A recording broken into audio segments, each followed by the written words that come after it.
Мислено не съм тук сега. Остави малко да спомниш тая. Мен ми се приказва. Аз съм мълчал колко време ще я мълча. Знаеш колко година съм мълчал? Пък аз искам малко да помълча. Защото аз пък до сега приказвах там. Ти пък приказваш, ама питаш ма 5 дена, една дума не съм се продумал с никой. Мислиш, че ако не беше такива обстоятелства, ще да приказвам с тебе. Ако бях вътре в къщата, ако бях навън. Нито пък аз, така че спокойно. Затова ще се приказвам, защото ми се говори. Приказвай сега, аз няма че отговарям. Може да ще скубя плитките, като ми отговориш. Втората дума, като ми отговориш, дойде, че една по една почвам да ги скубам.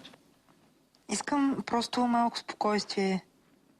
Когато преценя, ще се разговарям. Когато прецениш, че ми аз когато преценя. Аз съм си индивидуален човек, който си има... Не ми се прави на много обороти. Както ти мога да преценяваш, така аз мога да преценявам. Никой не може да ми отнема правото да преценявам. Не ми се прави много отворен. Животни гледате ли се в черпа? Не. Никакви животни не? Не. Честно? Да. Преседа, кокошки, куче, кот, канята? Не. Нищо? Такова е, само няма нищо. Пато, какво те интересуват такива работи, не мога да разбира. Приказваме за те някакво, не съм мълчи, бе. Други път няма да те интересуват, ми са нещо такива са обстоятелства. Приказвай за себе си. С кое да приказвам за себе си? Питай, ма нещо ще отговарям аз. Ма не ме интересува. Аз ще отговарям. Аз не те родите питах, хабер нищо не ме интересува ми, те малко да бъде разговор. Аз в принцип, като не ме интересува нещо, не питам сега. Напърво, нищо не ме интересува около тебе свързано, така че не питам. Мен не ме интересува, но искам да бъде разговор, защото 5 дена съм мълчал и съм продувал дума с... Добре, пренеси се мислено някъде и си... Аз съм се пренасял, 5 дена се пренася мислено. 5 дена бях мислено, знаеш на колко ми ставах, обиколих? Но се чуя за кусата взели тебе, защото. Само заради тази тайна мисля, малко е било интересно в начало. Ти нищо повече интересно няма покрай тебе. Ти направо залези. Направо грешиш, ма тотално. Благодарение, че аз съм в тази стая и тебе те излъчват в ефир. Това трябва да си сигурен. Хубаво. Защото аз съм участник, а ти не си. Хубаво. Последният ти кадър беше в момента, в който излезна от вратата, в парадната. Утре пак се преканя.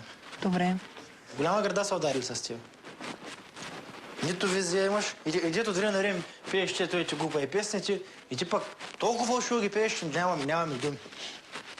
Фалшиво, ма много фалшиво. Браво. Не знам, направо ти казвам, главата ми, като вземеш да пиеш, главата ми те се разтваряш цялата гърмеш. Да мисля, че си мъж, това се прави. Ако кажеш, че ти си случайен човек, така е, но аз не съм. Само това ще ти кажа. Оттам нататък се води изводи. Ма какви изводи се водя, бе, човек? Тебе, че те избрали случайно по някаква случайност на съдбата е така. Не е случайно със събада. Случайно се. Не са видяли нищо, дет не са видяли много хора, дет не са го видяли. Случайност е. Случайност... Те изфъчкаха. Те изфъчкаха. Ако беше толкова незабележим и толкова неотразим, ще си още в къщата. Сега си вън от къщата. Не съм още вън от къщата. Вън от къщата си. Не знаеш, къщата е много близко от такова тази стая. И какво като и близко? Това не е прецедент. Аз утре ще б***ката майна на всички тези ретова. Ще ма друг път. Утре ще ме видите още. И ти си много тъп парче си обаче. Защо ти му разсече за какво става въпрос? Защото при положение, ако това беше станало с тебе, и ти беше тук, и аз примерно бях останал вкъщи. И ме вкарате тук, веднага ще да се направя, да ми светне главата за много работи, кое е станало, кое не е станало. Веднага ще да разбера. А ти си толкова тъп парче и кухалейка, че защо не знаеш за какво става въпрос? Аз ще да знам за какво става въпрос, зато и си мълча. Аз не мога да ти говоря неща, в които нямам 100% убеденост. Това е, че ти не знаеш за какво става въпрос. Не, знам. Какво знаеш? Нищо не знаеш. Абе... Ти се изкара голямо такова. Голям разкар с продукцията се изкара, ще знаеш за външния свят работи, знаеш за какво става въпрос, знаеш всичко. Какво знаеш толкова? Нямам с продукцията. Аз ти казах друго. Бил необикновен кой? Ти си пълен марляч, ти се къпиш на 10 дена един път, бе, човек. Да, бе. Как може да си нещо не бил случайно? Ти си пълна дупка, ти си пустена дупка на кавал.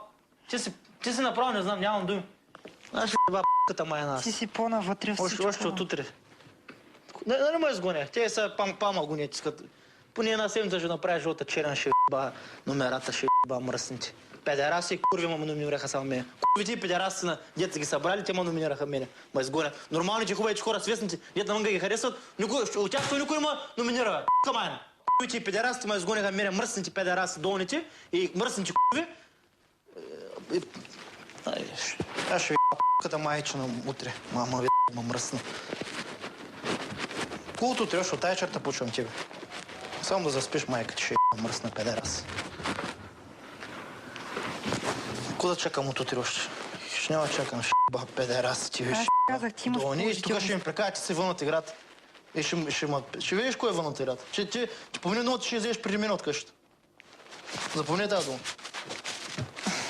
Педерасчета, Дони, мръсни.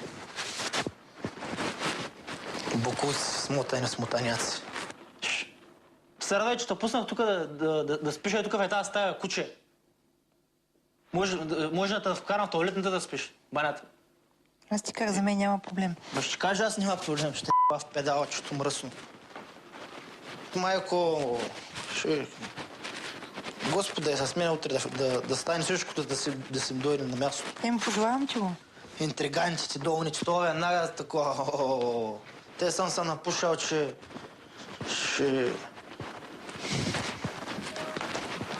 Може още една седмица да има, ще ви направя черна. От утре става интересно предаването. Ще видиш, от утре ки работи стават.